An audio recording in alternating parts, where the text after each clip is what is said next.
Hi,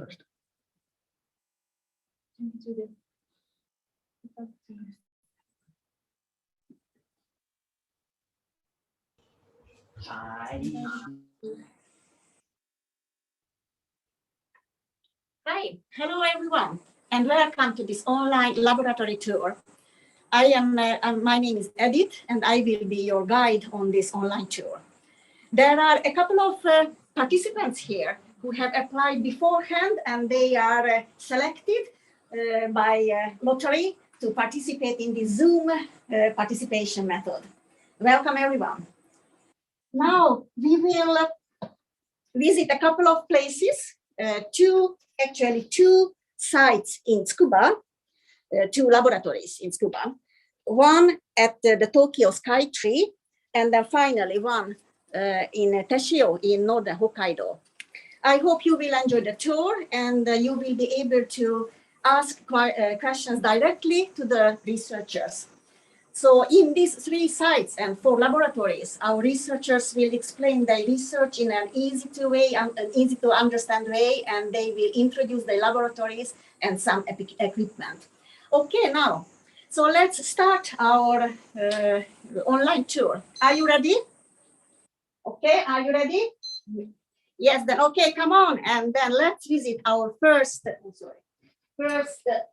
lab, which will be the aircraft monitoring laboratory in Tsukuba. Yeah. Yes, yeah. I see that you are excited about this tour. Me too. And I can promise that it will be quite an interesting presentation. So as you see, it says aircraft monitoring laboratory. And what are we doing here exactly? Well, you will have to wait until our researchers will explain that. Now, let's enter. Come. You can see that this is a double door, and it is to keep the inside temperature constant because there are very sensitive equipment here. Hello. Thank you for waiting for us. Welcome. Yes, and this is Dr. Machida, and he will explain about his research monitoring of greenhouse gases. Please, Hi. Dr. Machida. Hi. Hello, my name is Machida. This is the room to measure atmospheric greenhouse gases such as CO2, methane, and other gases by using these instruments. And we get air sample in many places in the world.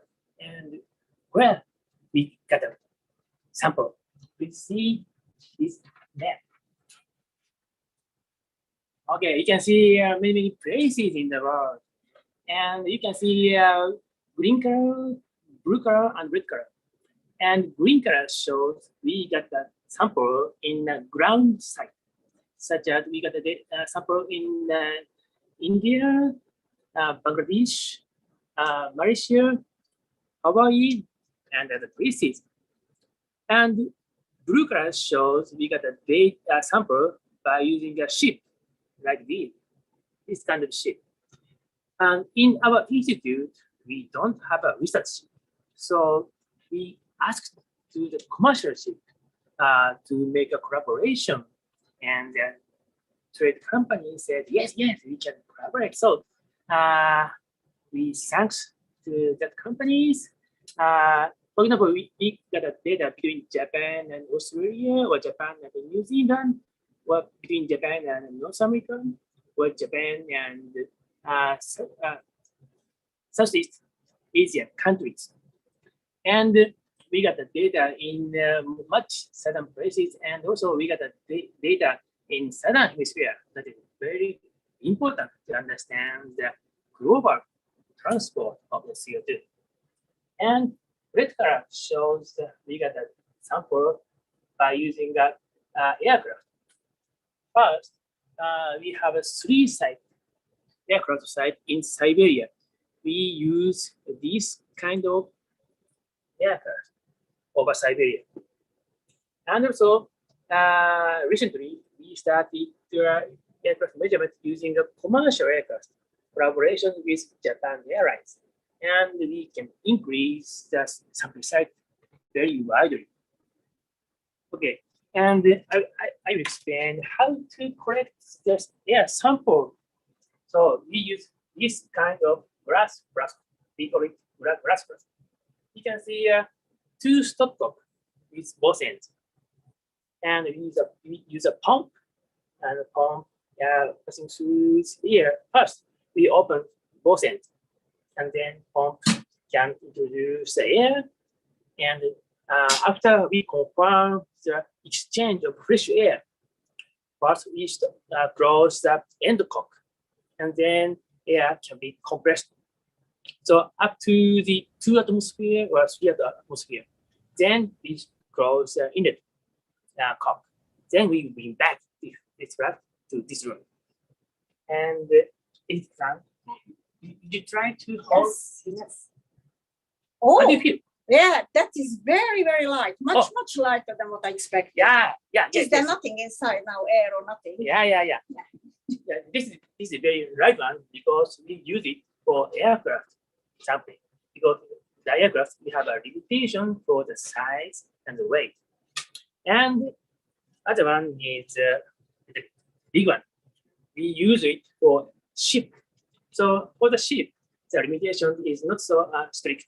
So we choose to use a bigger one to get plenty of air sample to measure the very precise measurement or to measure many kinds of species.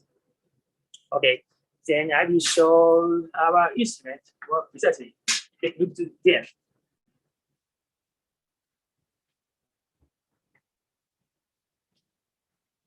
Okay, these are our measurement instrument.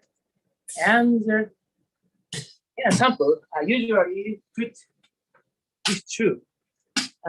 And air is introduced first to here.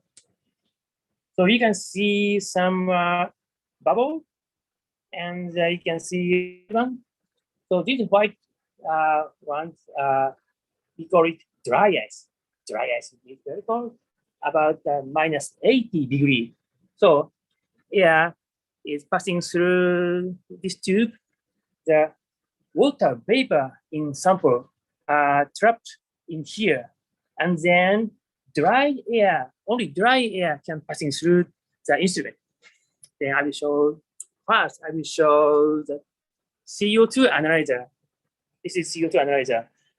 Inside, we measure CO2 using infrared absorption in it. And next one is here, white box. We can measure two species. One is N2O, we call it nitrous oxide. And also we can measure SF6 in this instrument. And next one is here, CH4, we call it methane. Methane is second important greenhouse gases after CO2. And next one is CO and H2. CO, we call it carbon monoxide. H2 is hydrogen.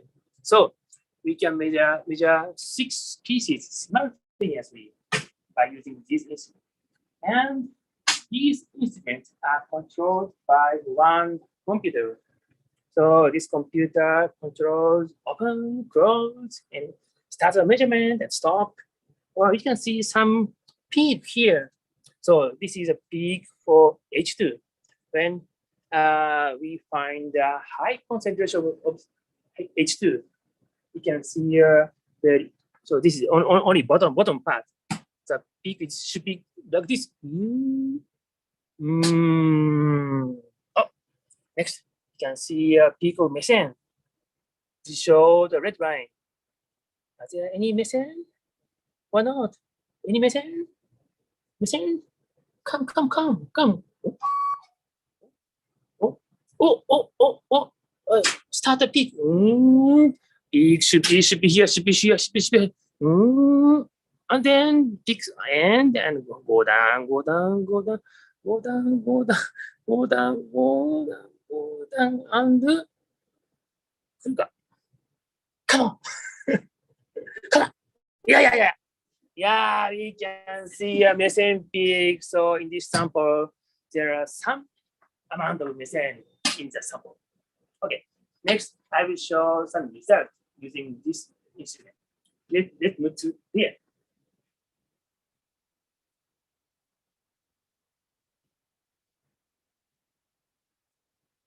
Okay, I will show this panel shows the result of aircraft sampling over Siberia. And this panel shows the vertical profile of CO2 concentration.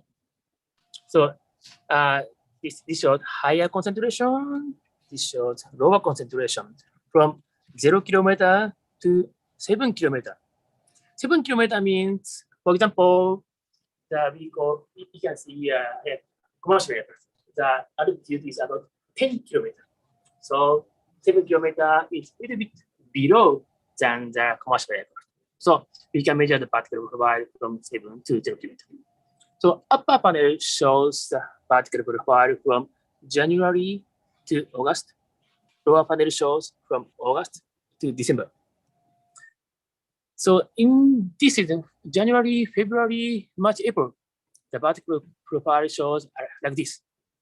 The vertical profile is almost constant, or a little bit gradient like this. Higher concentration can be seen near the ground. This is because the January, February, March, April is cold season in Siberia. So in forest, photosynthesis activities are lower in this season. But there are some respiration activities. Respiration means that CO2 can be emitted from the forest. And also, there are some activities in human activities around there, or even in Siberia. So fossil fuel burning can input the CO2 from the surface. So surface concentration is a little bit higher compared to the upper atmosphere. But in May, so spring has come to Siberia. Then photosynthesis, it started slowly. So CO2 concentration can be seen a little bit lower than the April. And next month, in June, we can see a lower concentration. And you see, here is a 2 kilometer and 1.5 kilometer, 1 kilometer, and 0.5 kilometer. You can see a negative gradient of CO2. So it means that in this season, land surface acts as a sink of CO2, then move to this direction. And next month, July, and next August, you can see a very low concentration because photosynthesis activities from in forest over the Siberia are very, very active. So you can see a very low concentration of CO2. And from 7 to 0.5 kilometer, you can see a lower concentration near the ground. And you can see a negative gradient of CO2. And then when we make a time series of CO2 from 1993 to 2010, so this is a time series of CO2 at 1 kilometer, 3 kilometer, and 7 kilometer. So CO2 concentration, as I expected, as I explained, so we can see a lower concentration in summer and higher in winter. Summer, winter, summer, winter, summer, winter. Very clear seasonal variation. And then steadily increases due to the fossil fuel burning.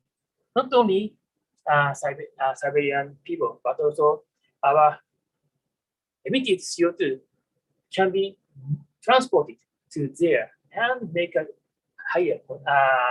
increase in there. Okay, but aircraft measurements are very, very interesting. But we need a very high cost to chart the aircraft. So we have a limitation to increase the aircraft measurement. Then we decided to ask the commercial aircraft to use greenhouse gas measurement. Okay, let's move to there.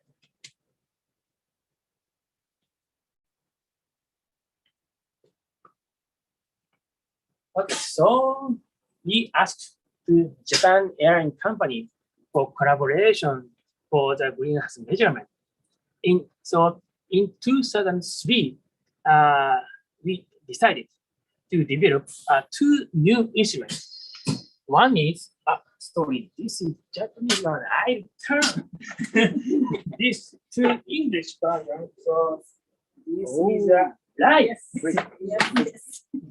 So it is interesting for the live Okay, you can see English version. Very good. Oh.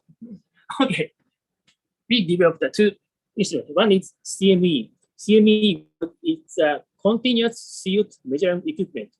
We can measure CO2 on board the aircraft. And another one is ASE. ASE is automatic air sampling equipment. So I will show today you can see a real model of CME and ASE. This is ASE sampling instrument. So in ASE, this kind of metal clasp are in it. So we wanted to use a glass one, but we on board the aircraft. So glass prohibited. So we choose to use a metal clasp. So this kind of clasp are here. 1, 2, 3, 4, 5, 6. 6 clasps are in one box. Then 2 boxes means 12 clasps are in it. So it means that during one flight, we got a 12 air sample in one flight. So we can bring back to ASE. We can measure not only CO2 but also methane, nitrogen oxide by using these instruments. But we cannot use it every day. Usually we use it twice per month. And this is CME, continuous measurement. We can measure only CO2, but when we install it, we can measure CO2 automatically about 2 months. So it means we can measure CO2 every day. So we can get a huge amount of CO2 data. So then where we can install? So please see this model. So this is a cabin here. You can sit, and under the cabin we can see a cargo room, and then CME can install here in the front cargo room, and AC can install to the rear part. So AC can install in rear aft cargo room. Okay. Anyway, so this kind of continuous CO2 measurement is the first project to measure CO2 by commercial aircraft. So we can successfully increase the CO2 data in the world by this project. Okay, that's all. Thank you very much, Dr. Machida. It was very interesting, very informative. And I am sure that also for the participants, it was a new experience to see all these equipment. Do you have any questions? It is your chance now to ask the researcher directly. Yes, number 11, please. And please unmute. Yes. Yes. So what were some, like, based on your measurements, did you find any surprising results?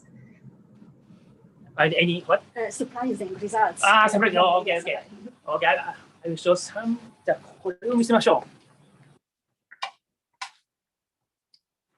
Okay, I will show one result. Please see.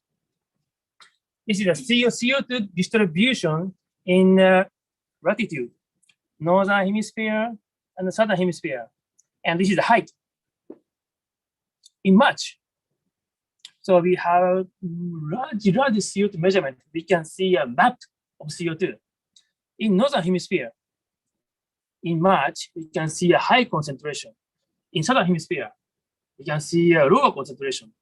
So we can see a very clear contrast between northern hemisphere and the southern hemisphere in March. But in June, we can see some high concentration here because the air in northern hemisphere can transport to the southern hemisphere by passing through the equator in upper troposphere. This is a very interesting result.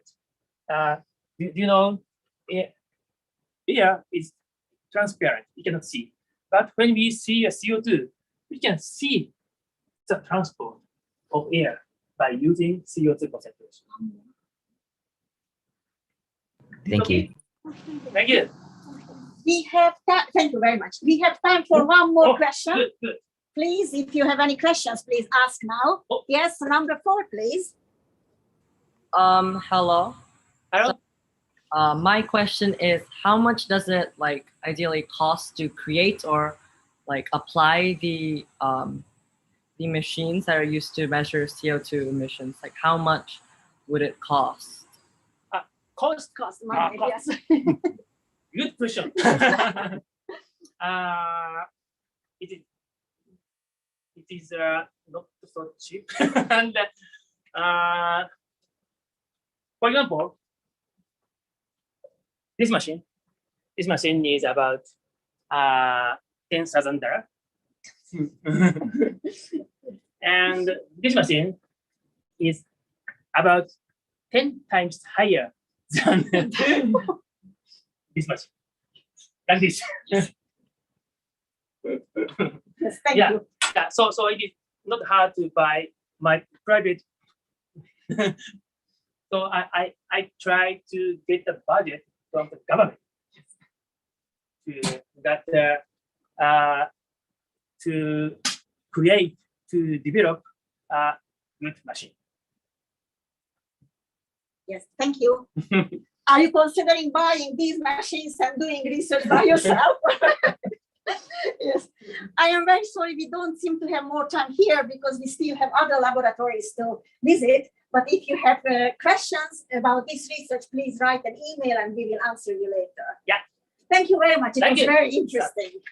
Yeah. And then perhaps next time when you take a Japan Airlines flight, you may sit on a plane which is actually carrying our monitoring equipment. Oh, So that will be cool, I think. thank you. Good suggestion. Yes, thank you. Thank Okay, you. let's move to there. Okay, then come with me and we will visit the next laboratory. Thank you Okay. very much. Thank you. Bye-bye. Sayonara. Sayonara. Bye-bye. Ta-da! Thank you. Bye-bye. And our next visit will be to the satellite remote sensing section, where Dr. Noda will explain her research, and she's already waiting. So I was looking at her and not into the camera. I'm sorry. So this is Dr. Noda, and she will explain her research, how satellites are used to measure different concentrations of greenhouse gases. Please. Thank you, Edith-san. Hello, everybody. I'm Hibiki Noda, and we are observing greenhouse gases such as CO2 and methane by using satellite. This is a satellite, COSAT. And this is a COSAT, and the image on this poster. This is COSAT 2. We are using these two satellites, and GOSAT stands for Greenhouse Gases Observing Satellite. Japanese nickname is Ibuki, and the main mission of this satellite is observation of atmospheric CO2 and methane concentration. It launched on January 23, 2009, and it was more than 12 years ago, and it's still under operation. And this is a successor, GOSAT 2. The Japanese nickname is Ibuki 2. Main mission of GOSAT 2 is observation of atmospheric CO2, methane, and also carbon monoxide concentrations. And it was launched on October 29, 2018. These two satellites are operated by three parties, I mean Ministry of the Environment, Japan, and Japan Aerospace Exploration Agency, I mean JAXA, and also National Institute for Environmental Studies, us. And we are now preparing for next GOSAT, GOSAT GW. It stands for Global Observing Satellite for Greenhouse Gases and Water Cycle, and it will be launched in fiscal year of 2023. And how can we observe greenhouse gases from space? Actually, this satellite measuring radiation, light. Solar radiation reflects from Earth's surface, and in this pathway, the CO2 or methane absorb light. And we are estimating from radiation data, we estimate CO2 and methane concentration from the radiation data. Here I'm showing the monthly mean CO2 concentration observed by GOSAT on June 2009. And as you can see, most area looks blue. It means CO2 concentration is less than 380 or like that. But 12 years later, I mean, the last month, it looks almost yellow or orange. It means the CO2 concentration is more than 410 or 420. And we are also estimating a monthly mean whole atmosphere CO2 concentrations.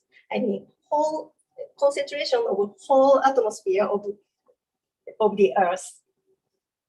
And red point shows monthly mean CO2 concentrations, and black line shows the CO2 trends if we ignore the small fluctuations.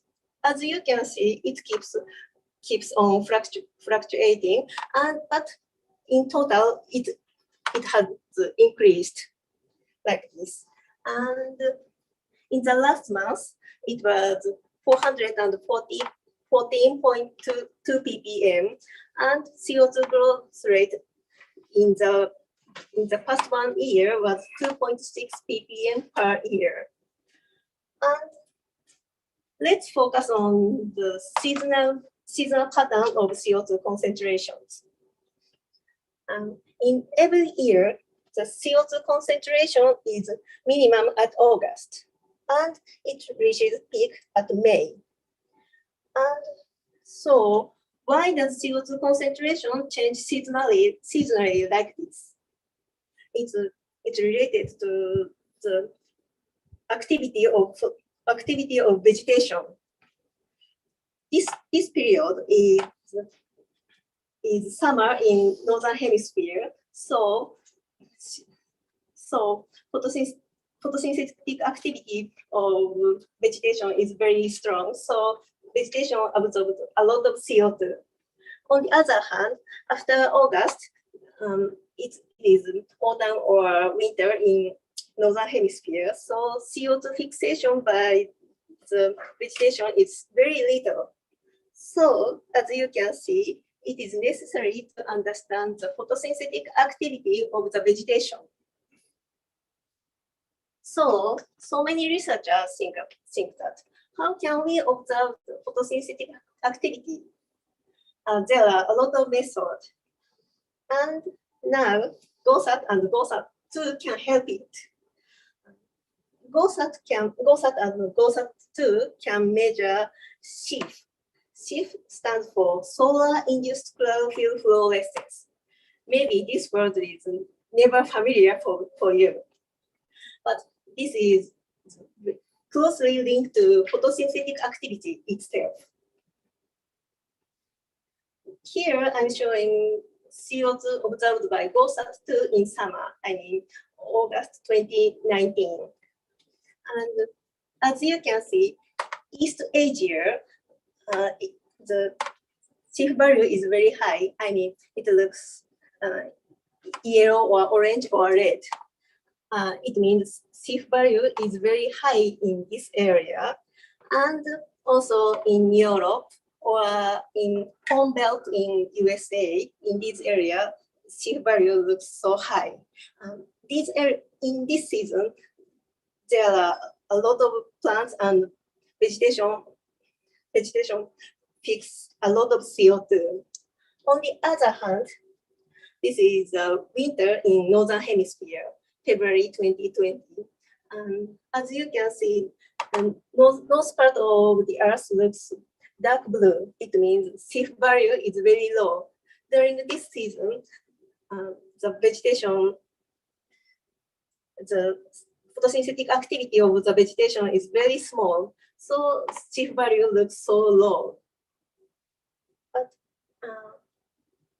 But still, you don't know what is SIF. SIF is chlorophyll fluorescence emitted from plants under solar radiation. So what is chlorophyll fluorescence? Maybe chlorophyll fluorescence is not familiar for you.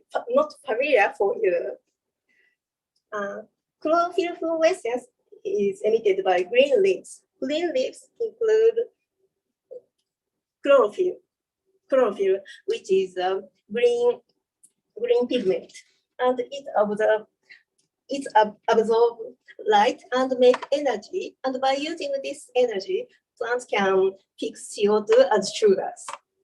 But in this process, chlorophyll also emits some energy as heat and also weak radiation in red and near infrared. This weak radiation is the chlorophyll fluorescence. So chlorophyll fluorescence is closely linked to photosynthetic process itself. So for photosynthetic studies, we are using the chlorophyll fluorescence.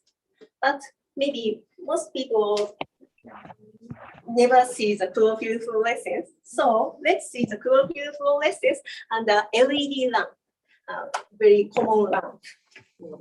And please look at here. We prepared the LED lamp, and also here is near infrared camera. It's very common security camera. And also here we have some green plants. And on this monitor, we can see the camera image of this near infrared camera. And please look at this monitor. Now you can see just monochrome image of plants and other things on this table. But here I have spectral filter. It can pass only chlorophyll fluorescence. And I will put on the camera lens like this. Please look at the monitor. Yeah, you can see some leaves in right area. And if we remove the filter, you can see the monochrome camera. But in this image, you can see some small leaves like this. But if we put the filter on the camera, you cannot see the small leaves at the left hand. Again, I will do it again. Like this. You can see only big leaf on right hand. What does it mean? It means the small leaves is just fake plant. This is just fake. So fake plants never do photosynthesis, so we can never see the chlorophyll fluorescence. On the other hand, the big leaves is real plant. So we can see the chlorophyll fluorescence. So as you can see, chlorophyll fluorescence is emitted from real green leaves when they photosynthesize. And that's all. Yes, thank you very much. It was really interesting. This is the first time I have heard about this kind of experiment. What did you think, everyone? Do you have any questions? Please, if you have any question, then please raise your hand.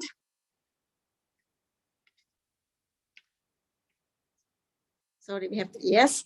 Yes, number 11, please, in the red shirt. So I noticed you didn't have any data on the ocean.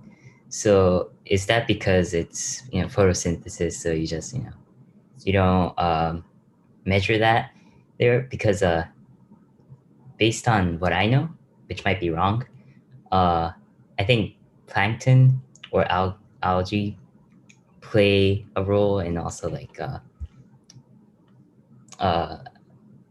absorbing carbon emissions.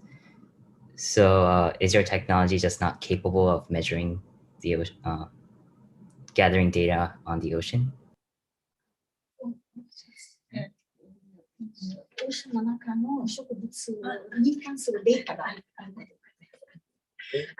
Thank you for a nice question. Unfortunately, our satellites cannot measure chlorophyll fluorescence from ocean ocean, I mean the plankton or seagrass, because the main mission of our COSAT is measuring CO2, and basically the ocean color is very dark. So our satellite sensor is calibrated for only land. So unfortunately, we cannot measure ocean chlorophyll fluorescence.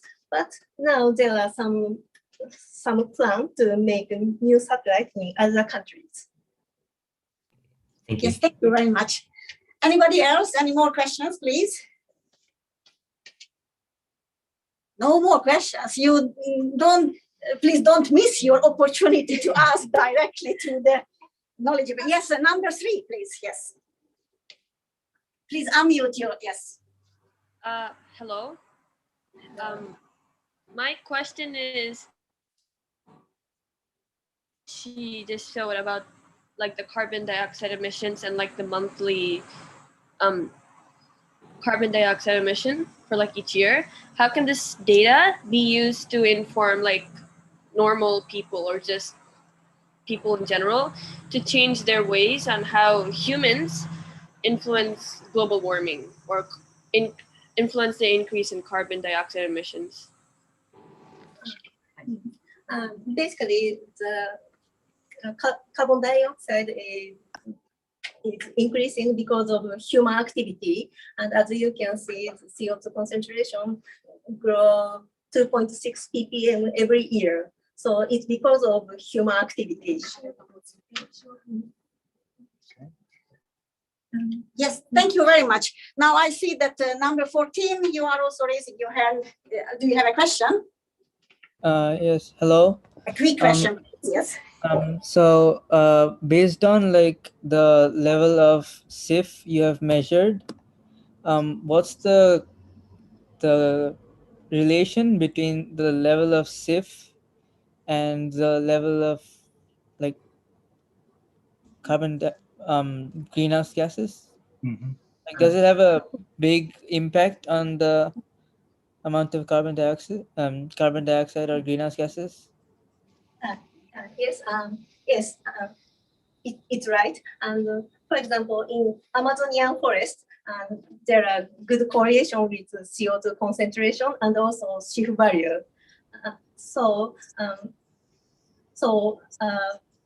The photosynthetic activity itself directly affect on the CO2 concentration. But Amazonian forest is one of the special place. In a local scale, it is difficult to see such kind of direct link. Okay, thank you. Thank you. Thank you very much. It was really very informative. And thank you very much for your time and for your explanation. Now, let's go to our third place. We will have our third place. And bye-bye. Bye-bye. Enjoy. Yes, thank you. Okay. And our third sneak peek will be to the monitoring activities at the Tokyo SKYTREE.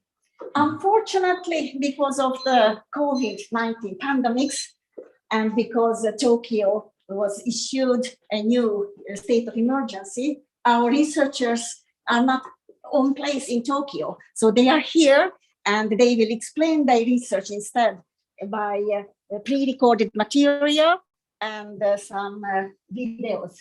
So here we have our knowledgeable researchers, Dr. Tojima and Dr. Terao, who will explain everything about the Tokyo SKYTREE. Please enjoy.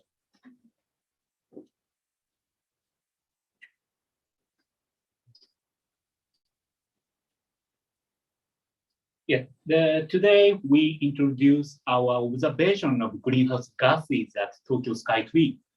And we are measuring greenhouse gases at Tokyo SKYTREE around here. So before showing the Tokyo SKYTREE data, we are observing CO2 concentration at the top of Mount Fuji by our colleague Nomura-san. And the blue line shows CO2 concentration at the top of Mount Fuji. as Machida-san and Noda-san showed that the CO2 decrease in summer and increase in winter, decrease and slightly increasing the CO2 levels like this. And this is Mount Fuji data. And how about the Tokyo SKYTREE data? Like this. Black dots show the CO2 concentration observed at Tokyo SKYTREE. You can see a clearly higher concentration at Tokyo and a large variation we are observing. And actually, the distance between Tokyo SKYTREE and Mount Fuji is not so far, but we can observe the huge differences between Mount Fuji and Tokyo SKYTREE CO2 concentrations. And major cause of the CO2 increase in Tokyo is our activities in urban areas. And our research is to identify the sources of CO2 emissions from the urban area. So that we are observing carbon dioxide, methane, and carbon monoxide at Tokyo SKYTREE. And we are also observing CO2 at the Yoyogi. This is a residential area. And in the urban areas, and the CO2 emitted from the natural gas burning, for example, the cooking or heating or boiling at the home and the office. And also the CO2 is emitted from the oil and the petronas burning from the car or truck and the traffic areas. And on the other side, the biosphere also emits the CO2. For example, the plants emit the CO2, and of course, human respiration emits the CO2. And we try to detect each CO2 sources from the atmospheric observation. 1, 2 is carbon dating by carbon-14, radiocarbon. And we are measuring the age of the carbon in the CO2. And because the CO2 from natural gas and oil is, we call the fossil fuel. So that this means a very, very old carbon included in the CO2 emitted from natural gas and oil. And on the other hand, the biospheric CO2 contains a modern carbon only. So we can detect the CO2 the fossil fuel and the biospheric CO2 each divided and using the radiocarbon. And also our another tool is oxygen. So that Tojima-san. Okay, so I try to explain why we measure the atmospheric oxygen concentration together with the carbon dioxide. And as just Taro-san explained, there's so all animal and plants breathe the oxygen and release the carbon dioxide. That's the respiration. And then the fossil fuel is burned. Oxygen is also consumed and the carbon dioxide is released. So there's a tight relationship between the carbon dioxide and oxygen. But there's a difference in the exchange ratio of oxygen and the carbon dioxide between the biospheric respiration and the burning process, fossil fuel burning process. So if we measure the oxygen concentration together with carbon dioxide, we can separately evaluate the influence of the biospheric emission and fossil fuel emissions. That's why we measure the oxygen. Okay, so the next we will introduce our Tokyo SKYTREE observatory by pre-recorded videos.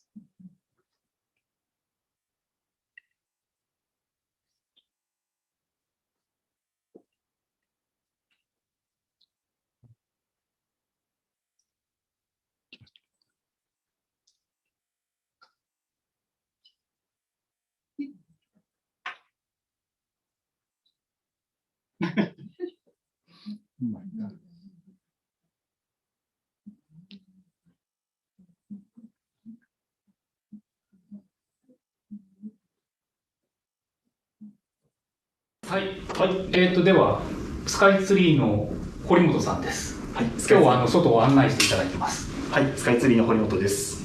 よろしくお願いいたします。では今いる場所なんですけれども、こちらスカイツリーの模型なんですけれども、250メートルのところ、大体この辺ですね、展望台より少し下のところの場所に来ております。で今回こちらに機器があるということで、実際で早速ご案内できればと思います。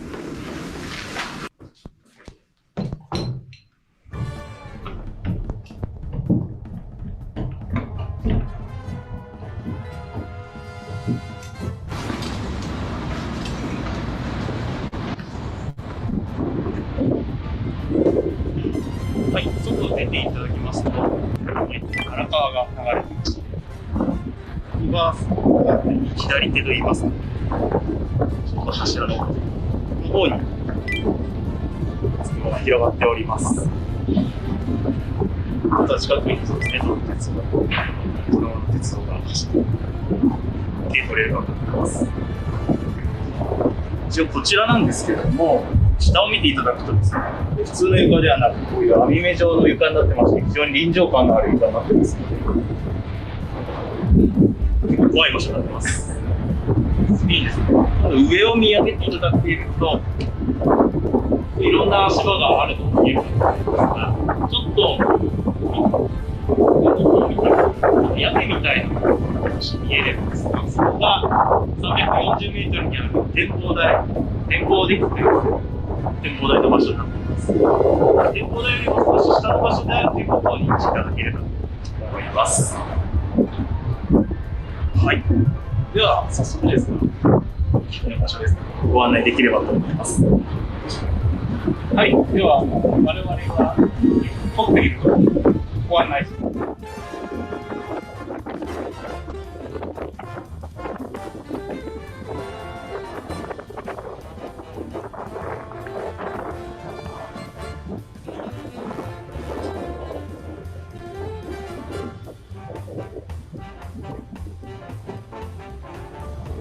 はい、ここが、我々が、大気観測をしている、ところで、この壁のすぐ裏が、もう我々が観測装置を置いているところになります。で、この壁に、チューブを挿して、ここから、空気を吸って中の分析機器で、いろいろな濃度を測定するということをやっています。それぞれ二酸化炭素、メタン、そして酸素などを測るラインと、ガラスボトルに空気を詰めるライン、そして、ラドンを測るラインとなっています。で、先ほど堀本さんからご紹介あったように、これ床がスカスカなので、空気を遮らないので、こういうところに空気の取り口を置いても、非常に風通しが良くて、いい空気が取れるという特徴があります。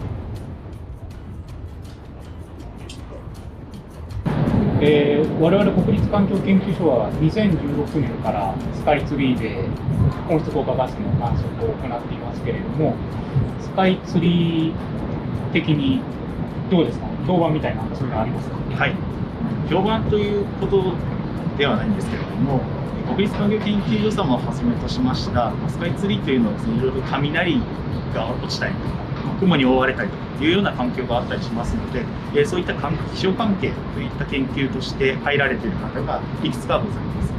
でスカイツリーではそういったものを見つけるというところが結構重視されていますし、ゼロエミッションといいました課題解決といったところもありますので、そういった研究をされている国立環境研究所様をはじめとして、結構重要なミッションを果たしている施設であるのだというのを認識していただければと思います。そうですね、東京のど真ん中でこういう高いところで研究できるスペースはなかなかないので、はい、これからも引き続きよろしくお願いします。はい、よろしくお願いいたします。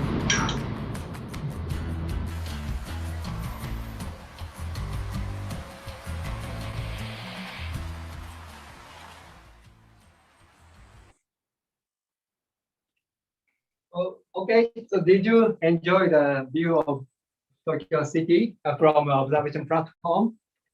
Next, finally, I'd like to show you the secret observation room in the Tokyo SKYTREE. And yeah, okay, let's start. Okay, this is our observation room inside the Tokyo SKYTREE. And we put the several instruments in these tiny spaces.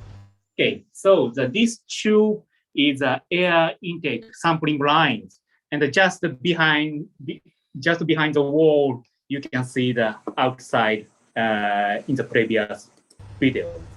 And air samples were introduced into the each instrument by this black tube, and then the air samples were put into each instrument.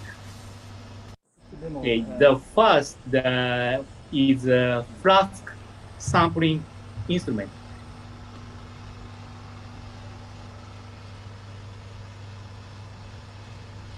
This Flask sampling is performed every 4 days, and we take the air samples and at the Tokyo SKYTREE, and then this Flask bring back to the Tsukuba, and then we analyze the carbon-14 radiocarbon to detect the age of the carbon dioxide, and we analyze other species, and we cannot measure the on-site. And okay, so what's the volume of this flask? About 2.5 liter in each flask, but the air samples were concentrated, pressurized, and about 6 liter air samples were taken in each flask. Okay, so this instrument is a continuous measurement for the CO2 and methane and carbon monoxide concentrations. And this instrument working every time and take data in every minute, so every second.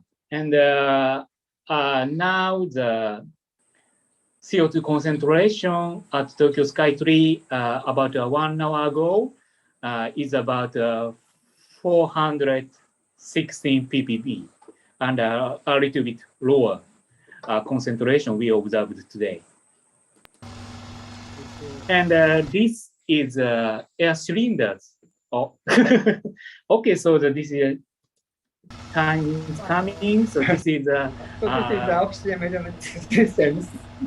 The right side, and it consists of a pump and water vapor removal system and the pressure control system and the oxygen analyzer and the personal computer. And oxygen analyzer is based on fuel cell, and it is very challenging to measure the oxygen variation because in comparison with the oxygen concentration, it's about 20%. The variation in the atmospheric oxygen is very small. So we need a very highly precise precision, about 0.001%. So it's very challenging. Okay? Okay, that's all from Tokyo SKYTREE. Thank you very much. Thank you very much. Thank you very much. It was really very, very interesting. We have learned a couple of secrets about this tower, and I am sure that this is the first time you have heard about the fact that this tower, the SKYTREE, is not just a sightseeing spot, but it is also actually a research tower where you can conduct different research projects. Unfortunately, we have no time for questions because it was a really very interesting and a little bit long presentation. But please write your questions in email, and we promise that we will come back to you and answer your questions. And we have still one more site to visit, and that will be our first and last stop on this online tour.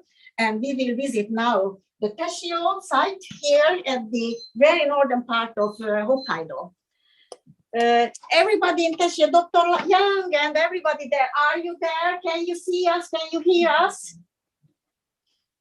Oh, I can see something. Can you hear? Yes, please, yes. Here is the most northern Hokkaido. We are in the Teshio experiment force of the Hokkaido University. And today the wind is very strong.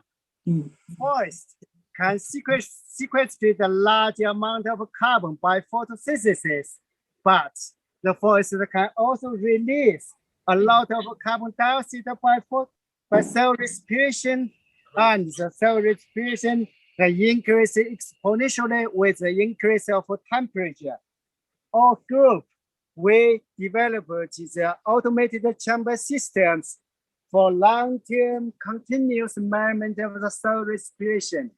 And we installed this system in more than 30 forests and grassland from Japan to East Asia and to Southeast Asia. And within our chamber network, we selected 10 forests for doing the soil warming experiment. We use this infrared heat to simulate the future climate change, and we increase the soil temperature for about 2.5 degrees centigrade. And also we use this chamber system to continuous monitoring the change of the soil respiration. Based on our collaboration with the various world-lead institutions, we have built the world's largest chamber network. And study the climate change, and also for predict the future climate change. And we use this chamber network to measure the response of the soil respiration to the changes of environmental conditions. I'm Kentaro Takagi from Hokkaido University. Here, I try to close the chamber manually.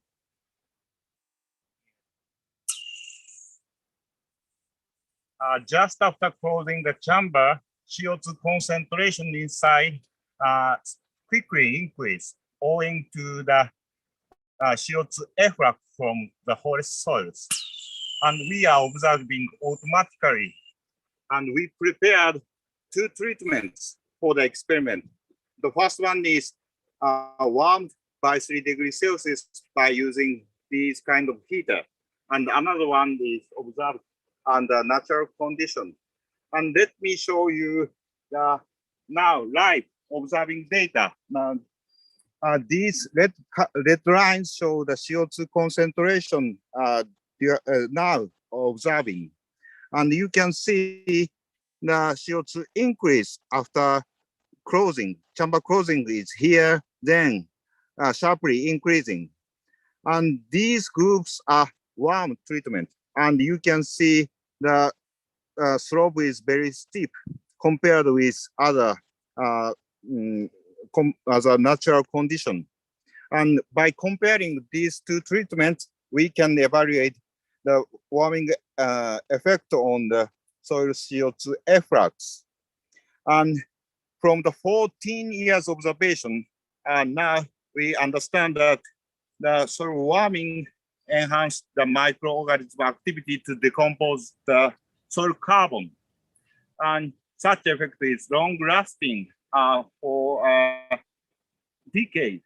And the effect is more than double. And the effect is much higher than the observation obtained in Europe and North America. And next, Dr. Kondo will introduce the role of microorganisms on the soil carbon dynamics. Very good evening, everyone. Thank you very much for joining to this event. I'm Toshiaki Kondo from Japan International Research Center for Agricultural Sciences. I'm conducting a research on soil microbes in this research project. Here, I have 1 gram of soil collected from this forest. How do you think about how many number of species and individuals of soil microbes is in these tubes? The answer, there are over 10,000 of individuals of soil microbes is in these tubes.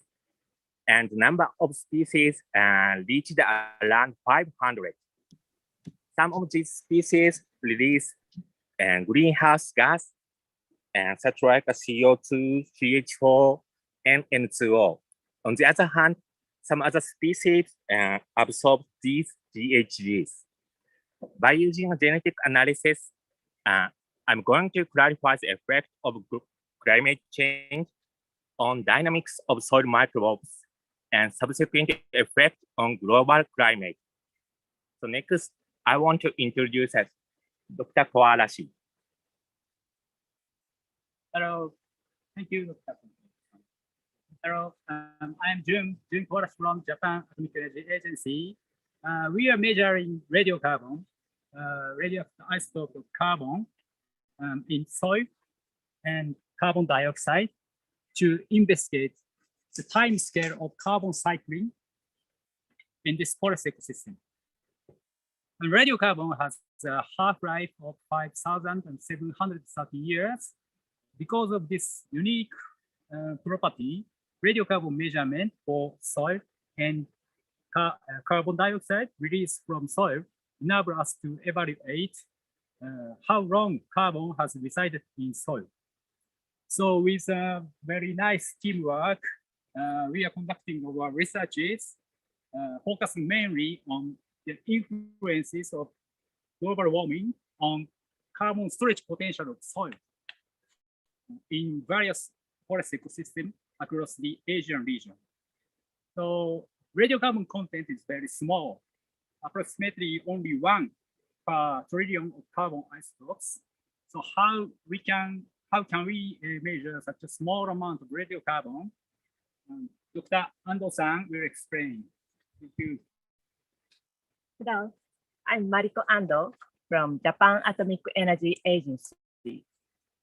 We collect soils and air in forests like here and measure radiocarbon. Let me show you our sampling tool. This is a soil core sampler. We squeeze it into the soil and get a soil core like this. This is a very hard work and needs much power. And we also collect the carbon dioxide released from soil surface. We close the chamber lid and wait several hours and collect carbon dioxide accumulated in the chamber into this aluminum. And in our laboratory, about 2 milligrams of carbon is extracted from these samples, and radiocarbon is measured using this instrument, accelerator mass spectrometer. So now, back to you, Dr. Yang. Okay, as you look at, and we have a strong teamwork, so we can study the effect of climate change on the natural ecosystem. Actually, we have another site and doing the carbon dioxide carbon cycle over about 30 kilometers over there. So please look at the video. Thank you very much.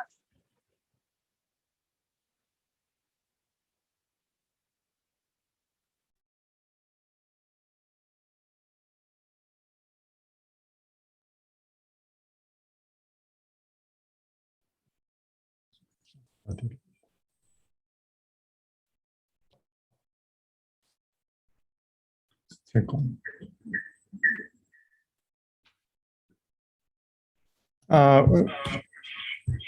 We have 3 observation sites in the forest in Japan. Teshio Forest is the northernmost site. We have 30-meter tower in the center of the forest, planted 18 years ago. Teshio Experimental Forest is belong to Hokkaido University. We have a joint research at the site.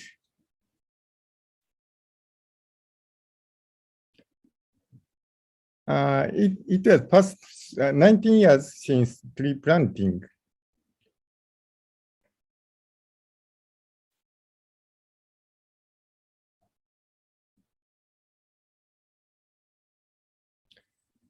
The view is captured by drone. In summer times, forest is covered with green leaves, but in winter, covered with deep snow. Very cold site because northernmost part of Japan.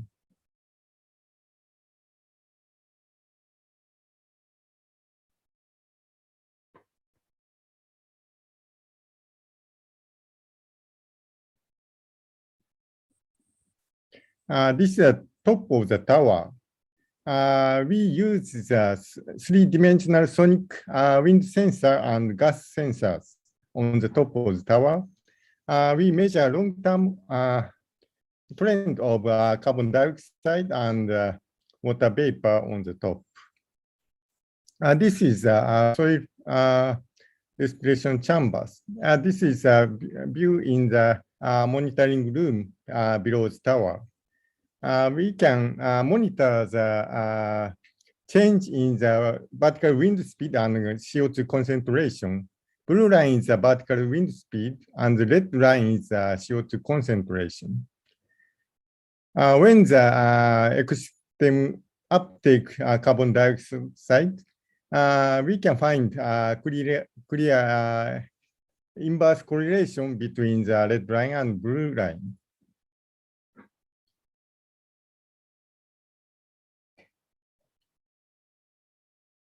Okay.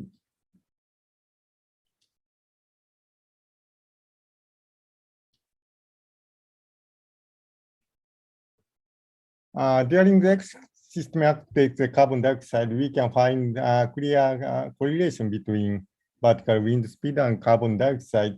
It is possible to evaluate the ecosystem response to the change in the environment, such as light and water and temperature. It is very important information to for the investigation of carbon dioxide uptake potential of the forest.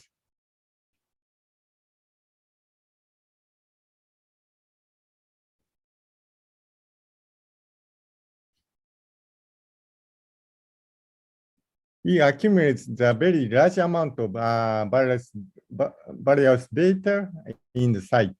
It is very important for the future prediction of the forest management.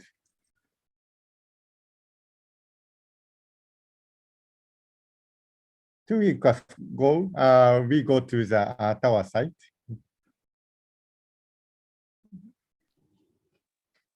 Thank you very much for viewing this video. Thank you. Thank you.